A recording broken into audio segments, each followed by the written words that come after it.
दोस्तों, आपका स्वागत है हमारे चैनल धार्मिक ज्ञान में। अगर आप चैनल पर नए हैं तो कृपया सब्सक्राइब करें।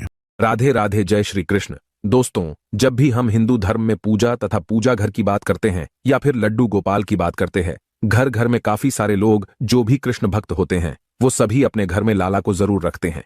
हर घर के मंदिर में प्रायः लड्डू गोपाल देखने को मिलते हैं। पर कुछ लोग भगवान को स्थापित करने के नियम का पालन करते हैं, धीरे धीरे बाद में नियमों को अनदेखा कर देते हैं। ये अगर आपके घर पे लड्डू गोपाल है तो इसके अलावा रोजाना के कामों में भी कुछ नियमों का पालन करना आपका धर्म बनता है। आज मैं आपको बताऊंगा कि किस प्रकार से आप अगर घर में अपने लड्डू गोपाल रखते हैं तो आपको एक छोटी सी भूल नहीं करनी चाहिए, वरना आपकी सारी सेवा बेकार हो जाती है। एकदम सच्ची बात है। उन करोड़ों कृष्ण भक्तों द्वारा जो अक्सर अपने जीवन में लड्डू गोपाल की नटखट शरारतों के प्रत्यक्ष अनुभव और दर्शनों का महासौभाग्य पाते हैं। जैसे कोई छोटा सा मासूम बच्चा हो और आप उसको पीट दे, लेकिन फिर थोड़ी देर बाद आप उसे प्यार से बुलाए तो वो आपकी मार को भूलकर आपके पास खिलखिलाते हुए चला आता है। उसी तरह से कोई बढ़ा से बढ़ा पापी भी अगर अच्छा इंसान बनना चाहता है तो वो भी प्रेम से अगर लड्डू गोपाल को बार बार बुलाए तो लड्डू गोपाल ठुमक ठुमक करके हंसते हुए उसके पास पहुंच जाते हैं। हमारे शास्त्रों में लाड़ लढ़ाने की बड़ी महिमा बताई गई है। कई लोग को तो पता ही नहीं होता है कि लाडाश लढ़ाना किसको कहा जाता है। लाड़ लढ़ाना वो तरीका है जिससे अनंत ब्रह्मांडों को जन्म देने वाला, पालने वाला और नष्ट करने वाला परम सत्ता आपके बंधन में बंध जाता है। अब ये आपके ऊपर है कि आप उन्हें किस रिश्ते में बांधना चाहते हैं। आप जिस भी रिश्ते से सबसे ज्यादा प्यार महसूस करते हैं, चाहे वो बेटा हो, भाई हो, भतीजा हो, भांजा हो, कोई भी रिश्ता हो, उसी रिश्ते से बिना किसी संकोच के बाल गोपाल को जोड़े और फिर कुछ दिनों तक उस रिश्ते को नियम से निभाइए। आप चमत्कार देखिए, कुछ दिन बाद भले ही आप उस रिश्ते को भूल जाएंगे पर आपके लड्डू गोपाल नहीं भूलेंगे। दोस्तों, आप देखेंगे, आपको महान आश्चर्य होगा कि अब रिश्ता लड्डू गोपाल आपसे निभाते हैं। दोस्तों, मैं जानता हूं सुनने में थोड़ा सा अजीब लगेगा और लाड़ लढ़ाने में बस यही गहरी मानसिकता होती है कि लड्डू गोपाल से हमारे या आपसे जो भी रिश्ता आपने जोड़ा है, मन ही मन, अंदर ही अंदर आप वो रिश्ता निभाते रहे। और मन में अगर भावना करने में दिक्कत आ रही है तो आप चाहे तो कोई भी मूर्ति या किसी भी तस्वीर का सहारा ले सकते हैं। अगर मन में लड्डू गोपाल को खाना खिलाने में एकाग्रता नहीं हो रही है तो मूर्ति के सामने भोग लगाइए। दोनों में कोई अंतर नहीं है। इस प्रेम की सच्ची गाथा मैं आपको एक छोटी सी बताता हूं। आपको सुनकर बहुत ही आश्चर्य होगा। एक बार की बात है, दो बूढ़ी औरतें थीं, दो वृद्ध स्त्रियां थीं, पास पास पड़ोसनें थीं और उन दोनों में बहुत ज्यादा दोस्ती थी। उन दोनों का संसार में कोई नहीं था, इसलिए एक दूसरे का हमेशा साथ देती थी, एक दूसरे का हाथ बटाती थी। एक स्त्री उसमें से हिंदू थी और एक जैनी थी। जो हिंदू थी उसने अपने घर में लड्डू गोपाल को विराजमान किया हुआ था और हर दिन बड्ढे प्रेम से लड्डू गोपाल की सेवा करती थी। उनको स्नान कराती, धुले कपड़े पहनाती, दूध फल आदि भोग अर्पित करती। ये उसका नियम था। वो स्त्री लड्डू गोपाल के भोजन का विशेष ध्यान रखती थी। सर्दी हो, गर्मी हो, बरसात हो, हर समय हर मौसम के हिसाब से लड्डू गोपाल को खाने की चीजें, नए वस्त्र, खिलौने आदि बाहर जाती तो भी लेके आती थी। लड्डू गोपाल से उनके मन में बहुत ज्यादा प्रेम था और हर समय सेवा भाव में लगी रहती। दोस्तों, एक बार हिंदू वृद्धा 1 महीने के लिए तीर्थ यात्रा पर जा रही थी। दूसरी स्त्री को भी उन्होंने चलने के लिए बोला, किंतु वो अधिक वृद्ध थी, इसलिए उन्होंने मना कर दिया। अब कुछ दिन बाद वो हिंदू वृद्धा तीर्थ यात्रा के लिए निकल गई। उसके जाने के पहले उस पहली वाली हिंदू स्त्री ने उनको लड्डू गोपाल की सारी सेवा समझाई और पूछा कि आप लड्डू गोपाल की सेवा कर लोगे क्या? जैन स्त्री ने हां बोल दिया और शुरू से वह बहुत उत्साहित थी कि उसको लड्डू गोपाल की सेवा का अवसर प्राप्त किया। उस दिन उसने बड़े प्रेम से लड्डू गोपाल की सेवा की, भोजन कराने से लेकर रात तक के शयन तक सभी कार्य पूर्ण श्रद्धा के साथ किए और जैसे जैसे बताया था हिंदू स्त्री ने वैसे वैसे उन्होंने किया और वो अपने घर शयन के लिए चली गई। जब अगले दिन वो लौटी लड्डू गोपाल की सेवा के लिए तो उसने लड्डू गोपाल को स्नान कराने की तैयारी की और जब वो लड्डू गोपाल को स्नान कराने लगी तो उसने देखा कि लड्डू गोपाल के पांव पीछे की ओर मुड़े हुए हैं। उसने पहले कभी लड्डू गोपाल के पांव नहीं देखे थे। जब भी देखा था उनको वस्त्रों में देखा था। दोस्तों, अब वो ये नहीं जानती थी कि लड्डू गोपाल के पांव है ही। ऐसे घुटनों के बल बैठे हुए लड्डू गोपाल के पांव पीछे की ओर देखकर वो डर गई। सोचने लगी, ये मेरे लड्डू गोपाल को क्या हो गया, इनके पांव कैसे मुड़ गए। उसने उस हिंदू वृद्धा से सुन रखा था कि लड्डू गोपाल जीवंत होते हैं। उसने मन में विचार किया कि मैं इन पैरों की मालिश करूंगी, हो सकता है इनके पांव ठीक हो जाए। बस फिर क्या था, भक्तिभाव में डूबकर वो भोली भाली जैन वृद्धा महिला ने लड्डू गोपाल के पैरों की मालिश शुरू कर दी। इसके बाद वो नियम से रोज 5 बार उनके पैर की मालिश करने लगी और उस भोली भाली वृद्धा की भक्ति देखकर के प्रेम देखकर कि ठाकुर जी का हृदय द्रवित हो उठा। भक्त वत्सल भगवान ने अपनी करुणा अपना प्रेम उस वृद्धा पर उड़ेल दिया और एक दिन प्रातः उस जैन वृद्धा ने देखा कि लड्डू गोपाल के पांव ठीक हो गए हैं। वो सीधे खड़े हो गए। ये देखकर वो बहुत खुश हुई और दूसरी स्त्री के आने की प्रतीक्षा करने लगी। कुछ दिन बाद जब दूसरी वाली स्त्री जो हिंदू स्त्री थी वो आकर के लड्डू गोपाल के उसने दर्शन किए तो डर गई और रोना शुरू कर दिया। अचंभित हो गई और पूछा कि मेरे लड्डू गोपाल कहाँ गए। ये सुनकर जैन स्त्री ने उनको सारी बात बताई और यह बात सुनकर के वो वृद्ध स्त्री सन्न रह गई और उनको लेकर के अपने घर गई। वहां जाकर उसने देखा कि लड्डू गोपाल मुस्कुरा रहे थे। वो लड्डू गोपाल के चरणों में गिर पड़ी, बोली, हे गोपाल, आपकी लीला निराली है। मैंने इतने वर्षों तक आपकी सेवा की किंतु आपको नहीं पहचान सकी। तब उस जैन वृद्धा से बोली कि तू धन्य है, तुझे नहीं मालूम कि हमारे लड्डू गोपाल के पांव तो ऐसे ही है पीछे के, किंतु तेरी भक्ति और प्रेम ने लड्डू गोपाल के पांव भी सीधे कर दिए। उस दिन के बाद उन दोनों स्त्रियों के मध्य प्रेम भाव और अधिक बाँच गया और मिलकर लड्डू गोपाल की सेवा करने लगी। बात इतनी है कि जब तक दोनों जीवित रहीं लड्डू गोपाल की सेवा करती रही। दोस्तों, हम कितनी एकाग्रता से मन में लड्डू गोपाल की ध्यान से सेवा करते हैं वो मैटर करता है। अंदर ही अंदर आपको एक रिश्ता जोड़ करके लड्डू गोपाल से पुत्र की तरह, भाई की तरह, पिता की तरह, जो भी आप रिश्ता जोड़ना चाहें उसकी तरह जोड़ करके मन ही मन अंदर ही अंदर वो रिश्ता निभाइए। मन में भावना करने की दिक्कत आती है तो आप एक लड्डू गोपाल को लेकर के आइए, उनकी सेवा करिए। खेल खेल में लड्डू गोपाल तब आपके अपने बन जाएंगे, आपको पता भी नहीं चलेगा। आगे बढ़ने से पहले लड्डू गोपाल जी के लिए एक लायक तो जरूर ही करें। यदि आपके घर लड्डू गोपाल हैं तो एक लायक तो बनता है।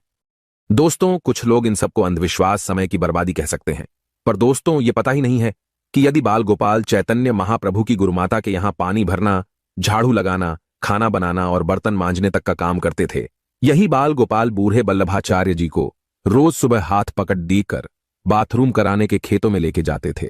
और मैं और क्या कहूं। बाल गोपाल की बातें कभी किसी गरीब भक्त की लड़की की शादी के लिए चुपके से रुपये घर में रख गए नरसिंह की कथा आपने सुनी होगी, और कभी किसी भक्त को दुश्मनों के जानलेवा हमलों से बचाया। दोस्तों, इसी बाल गोपाल ने कितनों को फर्जी मुकदमों से बचाया तो कितनों की सालों पुरानी बीमारियों के दर्द को सेकंड्स में लेकर भाग गए। यही बाल गोपाल है जो एक्सीडेंट में अपाहिज होने वाली दुर्घटना को मामूली फिसलने वाली घटना में बदल देता है। ये वही बाल गोपाल है जो भविष्य में होने वाले कैंसर को मामूली बीमारी में बदलकर खत्म कर देता है। ये ऐसा पक्का रिश्ता निभाता है कि 24 घंटा आपके साथ ही रहता है, और एक बार आप इससे रिश्ता जोड़ लेते हैं तो ये आपको छोड़कर कहीं नहीं जाता है। तो फिर दोस्तों, जब 24 घंटे का ये अति प्यारा, अति सुंदर, अति मनमोहक हमें बॉडीगार्ड हमारे साथ मिलता है, आपको मैं बता दूं, इस दुनिया की हर स्त्री लड्डू गोपाल की मां और हर आदमी पिता बनने के महासौभाग्य को निश्चित पा सकता है। और अगर घर के मंदिर में आप लड्डू गोपाल को विराजमान करते हैं तो आपको इन बातों का ध्यान रखना चाहिए। एक फैमिली मेंबर की तरह उनका आपको ध्यान रखना चाहिए। रोजाना के कामों में नियमों का पालन करना चाहिए। सबसे पहले मन में यह बात बिठाना बहुत जरूरी है कि जिस भी घर में लड्डू गोपाल जी का प्रवेश हो जाता है वो घर लड्डू गोपाल जी का हो जाता है, इसलिए मेरा घर है, इस भाव का मन में समाप्ति करें, और लड्डू गोपाल जी का घर है, इस भाव को अपने मन में सबसे पहले आपको घर करना चाहिए। दोस्तों, दूसरी बात यह है कि लड्डू गोपाल जी अब आपके परिवार के सदस्य हैं। सच तो यह है कि यह परिवार अब लड्डू गोपाल जी का है, इसलिए लड्डू गोपाल जी को परिवार के एक सम्मानित सदस्य का स्थान प्रदान करें। और कोई ना कोई नाता, जैसे मैंने बोला, भाई, पुत्र, मित्र, गुरु, कोई भी नाता हो बेटा, आप जो बनाना चाहे उनको बनाएं और उसी प्रेम और निष्ठा से उस नाते को निभाएं। अपने लड्डू गोपाल जी को एक प्यारा सा नाम जरूर दे। कोई लडुआ कहता है, कोई कान्हा कहता है, कोई लाला कहता है, जो इच्छा वो नाम आप दे पर दे। जरूर परिवार के सदस्य की जैसे आप आवश्यकताएं पूरी करते हैं उसी तरह से एक लड्डू गोपाल जी का आपको हर समय उनकी आवश्यकताओं का ध्यान रखना चाहिए। कोई विशेष तामझाम नहीं करना है। आपको प्रेम और भाव के भूखे हैं, इसलिए जितना प्रेम हो आपके अंदर, जितना भाव आप अर्पित कर सकते हैं, बस वो उतना आपके हो जाते हैं। किसी भी घर में प्रवेश के साथ ही लड्डू गोपाल जी की प्राण प्रतिष्ठा हो जाती है। कोई अलग से प्राण प्रतिष्ठा की उनकी जरूरत नहीं होती, इसलिए उनको मात्र प्रतिमा न समझ करके घर के एक सदस्य के रूप में उनके साथ व्यवहार करना चाहिए। उन्हें एक सुंदर सा आसन देना चाहिए। उनकी स्थापना आपको सुंदर से आसन पर करनी चाहिए। आसन लाल, पीले या केसरिया रंग का हो, बेल बूटों से, रत्नों से सजा हुआ हो, यह उनको बहुत ही प्रिय होता है। दोस्तों, इसके बाद भगवान के चरण धोए, भगवान के चरणों को धोते हैं, उसको पाक कहते हैं, और इसमें शुद्ध पानी भरकर फूलों की पंखुड़ियां उसमें आपको डालनी चाहिए। रोज उनको स्नान कराना चाहिए, जैसे हम रोज स्नान करते हैं, रोज उनको स्नान कराएं। प्रतिदिन सुबह सुबह प्रेम पूर्वक उनको जगाना चाहिए। जागो मोहन प्यारे, प्यार से एक भजन गाए, गीत गाए जो आपको आता है, सिर्फ बोले लाला उठ जाओ लाला। इस प्रकार से हाथ जोड़ करके लाला के आगे आप हाथों को फैला करके उनको जगाए। आप देखेंगे आपका दिन कितना खूबसूरत होने वाला है। दोस्तों, जब आप उनको स्नान कराएंगे, इसको हम स्नानीय कहते हैं, और उनको स्नान कराने के लिए प्रयोग में आने वाले जो द्रव्य होते हैं, पानी, दूध, इत्र और सुगंधित पदार्थ, इनको स्नानीय कहते हैं। स्नान कराने के समय आपको ये बात ध्यान रखनी चाहिए कि जिस तरह घर का कोई भी सदस्य सर्दी में गर्म पानी और गर्मी में ठंडे पानी से स्नान करता है, उसी प्रकार से लड्डू गोपाल जी के स्नान के लिए मौसम के अनुसार पानी का चयन करना चाहिए। स्नान के बाद प्रतिदिन धुले हुए स्वच्छ वस्त्र पहनाए, और ठीक उसी तरह से आपको ड्रेसअप भी करना है, जैसे ठंड में ऊनी वस्त्र पहनाते हैं, गर्मियों में आप सूती वस्त्र पहनते हैं, इसी प्रकार के वस्त्र उनको पहनाने चाहिए। दोस्तों, सर्दी गर्मी से बचाव का प्रबंध करना चाहिए। गर्मी के लिए आप उनको कूलर लगा सकते हैं, हाथ के पंखे रखें और मौसम के अनुसार वस्त्र पहनाएं, उनसे बातें करते रहे। जब आप उनका श्रृंगार आदि कर रहे हैं तो लड्डू गोपाल से प्रेम पूर्वक बातें करें, उनके साथ खेले। जिस प्रकार घर के बाकी सदस्यों को आप भोजन कराते हैं, उसी प्रकार से उनको भोजन कराएं। पहले लड्डू गोपाल को भोजन कराएं, बाद में स्वयं भोजन करें। वह भोजन भी अमृत से 1000 गुना बढ़कर होता है। अगर आप बीमार नहीं है तो आपको ऐसा ही करना चाहिए। बाकी जो डायबिटिक पेशेंट है, किसी भी प्रकार की बीमारी से ग्रसित हैं, कोई आप नहीं भूखे रह सकते हैं। इस तरह की समस्या है तो भाई, आप मां हैं, आप लड्डू गोपाल से पहले भी खा सकती हैं। आचमन आपको जरूर, आचमनीय जिसको कहते हैं, वो आपको लड्डू गोपाल जी के पास हमेशा रखना चाहिए। आचमन क्या होता है? शुद्धिकरण के लिए प्रयोग में आने वाला जल होता है, और इसमें सुगंधित द्रव्य आप थोड़ा सा फूल डालें या फिर आप इत्र की एक बूंद डाल दें। ये आपको डाल करके हमेशा लड्डू गोपाल जी के सामने जरूर रखना चाहिए। दोस्तों, इसके बाद आपको भोजन देना है। जैसे हमें भूख लगती है, आपको भूख लगती है, उसी तरीके से लड्डू गोपाल जी को भी भूख लगती है। उनके भोजन का ध्यान रखें। भोजन के अलावा सुबह का नाश्ता, शाम की चाय, नाश्ते आदि का भी आपको ध्यान रखना चाहिए। हो सके तो रोज माखन मिश्री का भोग लगाएं। घर में कोई भी खाने की चीज आए, तामसी चीज ना हो, लड्डू गोपाल जी का हिस्सा उसमें जरूर होना चाहिए। दोस्तों, शहद, घी, दही, दूध और शक्कर को मिलाकर जो पंचामृत हम तैयार करते हैं, उसे शुद्ध बर्तन में भगवान को भोग लगाना चाहिए। रोज करने की जरूरत नहीं है, पर बीच बीच में कम से कम पूर्णिमा के दिन आप ये काम करें, एकादशी के दिन ये काम करें। ये बहुत ही लाभदायक होता है। जो भी आप बनाते हैं भगवान के लिए भोग, अगर अलग से बनाते हैं, जैसे कि जन्माष्टमी वगैरह पे बनाते हैं, तो भोग में मिश्री, ताजी मिठाइयां, ताजे फल, लड्डू, खीर, तुलसी के पत्ते, ये तुलसी के पत्ते भगवान के भोग में जरूर शामिल करने चाहिए। इसके बाद होता है अनुलेपन। पूजा में आप जो भी चीजें चढ़ाते हैं, जैसे दुर्वा, कुमकुम, चावल, अबीर, अगर सुगंधित फूल, शुद्ध जल, धूप, दीप आदि, इन सभी चीजों को अनुलेपन कहा जाता है। इनसे आप लड्डू गोपाल का श्रृंगार करें। श्री कृष्ण की पूजा में सुगंधित व ताजे फूलों का बहुत बहुत महत्व होता है, इसलिए शुद्ध और ताजे फूलों का आपको जरूर प्रयोग करना चाहिए। दोस्तों, बहुत सारे पेड़ों के अच्छे गोंद और अन्य सुगंधित पदार्थों से बनी धूप या अगरबत्ती भगवान श्री कृष्ण को बहुत प्रिय मानी जाती है, और इसको आपको रोज जलाना चाहिए। चांदी हो, तांबा हो, मिट्टी हो, इन किसी भी चीज के बने हुए दिए में गाय का शुद्ध घी डालकर भगवान की आरती कम से कम शाम के समय आपको विधि विधान पूर्वक जरूर उतारनी चाहिए। एक्चुअली नियम यह होता है कि आप जब मॉर्निंग में श्रृंगार करें, उसके बाद भी आप आरती करें। अगर नहीं कर सकते, कम से कम दोनों हाथों को फैलाकर आरती का भाव करके उनकी श्रृंगार आरती आपको जरूर करनी चाहिए। दोस्तों, दिन भर आप लड्डू गोपाल जी को खिलौने से खिलाए। जैसे उनको बाहर घुमाने जाते हैं तो कभी कभी लड्डू गोपाल को अपने साथ घुमाने के लिए ले जाए। समय समय पर आपको लड्डू गोपाल जी को बाहर घुमाने जरूर ले जाना चाहिए। और जैसे सभी फीमेल्स किट्टी पार्टी आदि करती हैं, इनको भी एक मीटिंग लड्डू गोपाल से जरूर करानी चाहिए। हर दिन रात में दिन भर लड्डू गोपाल थक जाते हैं तो इनको सुलाना जरूर चाहिए। लड्डू गोपाल जी को शयन जरूर कराना चाहिए। खाट ले लें, उस पे मुलायम सा तकिया, गद्दी, चादर या रजाई, जो भी मौसम के अनुसार जरूरत हो, उनके ओढ़ने बिछाने की ठीक से व्यवस्था करनी चाहिए। जिस प्रकार आप एक छोटे बालक को प्रेम से सुलाते हैं, उसी प्रकार से उनको भी सुलाना चाहिए।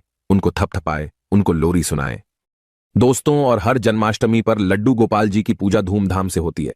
ये तो उनका बर्थडे होता है, लेकिन आप जिस दिन उनको घर लेकर के आए हैं, अगर वो डेट आपने लिखी हुई है या वो डेट आपको पता है कि जिस दिन लड्डू गोपाल जी ने आपके घर में प्रवेश किया था, तो उस तिथि को लड्डू गोपाल जी के जन्मदिन के रूप में मनाकर, जैसे बच्चे का जन्मदिन मनाते हैं, हर साल उस तिथि को उनका जन्मदिन जरूर मनाएं।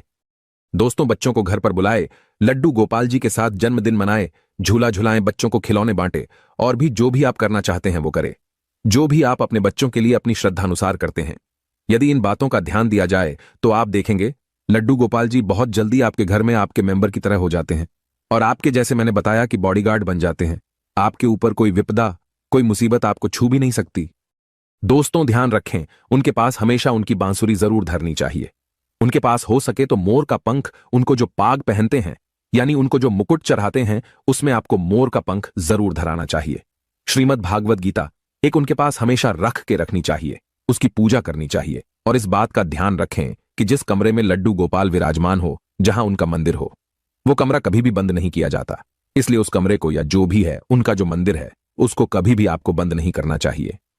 दोस्तों, अगर आप किसी काम से बाहर जा रहे हैं तो आपको घबराना नहीं है कि लड्डू गोपाल घर पे बैठे हैं, उनको थोड़े से बंटे में या किसी चीज में थोड़ा भोग रख करके उनको पीछे से खाने के लिए धरा के जाए और अपने घर की चाबी आप बाल गोपाल को सौंप कर जाए। घर की जिम्मेदारी बाल गोपाल को सौंप कर जाए। बाल गोपाल को रखने वालों को थोड़ा परहेज रखना चाहिए, तामसिक चीजों का त्याग करना चाहिए और रोजाना उनका स्नान, श्रृंगार, पूजा, अर्चना, भोग, आरती, शयन, ये सभी चीजें जैसे हम अपने बच्चों के लिए करते हैं वैसे जरूर करने चाहिए। शुरू में भक्त को भावना करनी पड़ती है, लेकिन कुछ दिन बाद जब सही में आपको लड्डू गोपाल का एहसास होने लगेगा, फिर उसके कुछ दिन बाद आपको सपने में लड्डू गोपाल के दर्शन होने लगते हैं और फिर कुछ दिन बाद ऐसा महसूस होता है कि लड्डू गोपाल ने अपने छोटे छोटे मुलायम हाथों से आपको छुआ हो और उसके कुछ दिन बाद लड्डू गोपाल की विशेष कृपा हुई तो उनके अति दुर्लभ दर्शन भी होते हैं।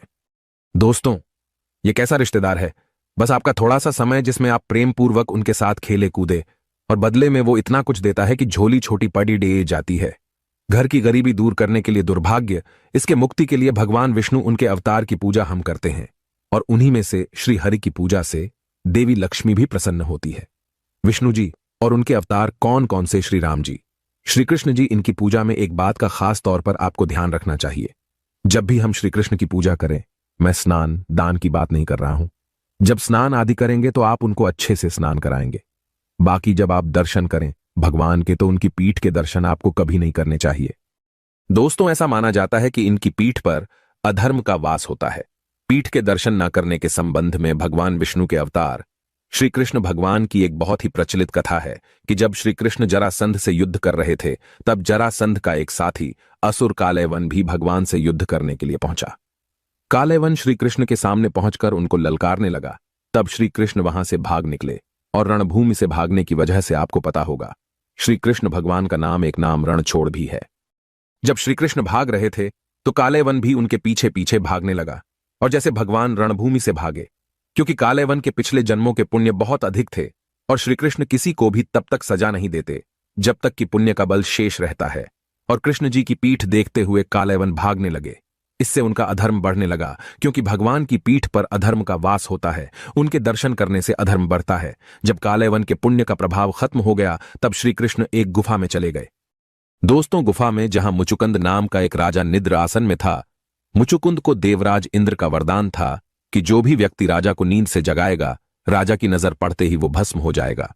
कालयवन ने मुचुकुंद को कृष्ण जी समझकर उठा लिया और राजा की नजर पड़े ढहते ही राक्षस वहां भस्म हो गया। इसलिए भगवान श्री हरि की पीठ के दर्शन निषेध है, क्योंकि इससे हमारे पुण्य कर्म का प्रभाव कम होता है और अधर्म बढ़ता है। हमेशा विष्णु भगवान के मुख की ओर से ही उनका दर्शन करना चाहिए। दोस्तों, श्री हरि की पीठ के दर्शन करने से अधर्म बाराच जाता है और इस मुक्ति से, इस पाप से मुक्ति के लिए कठिन चंद्रायण व्रत करना पड़ देता है। इस व्रत के कई नियम बताए जाते हैं। जैसे जैसे चंद्र घटता है ठीक उसी प्रकार से खान पान में कटौती करनी पड़ी डिदती है। अमावस्या के दिन निराहार रहना पड़ी डिदता है।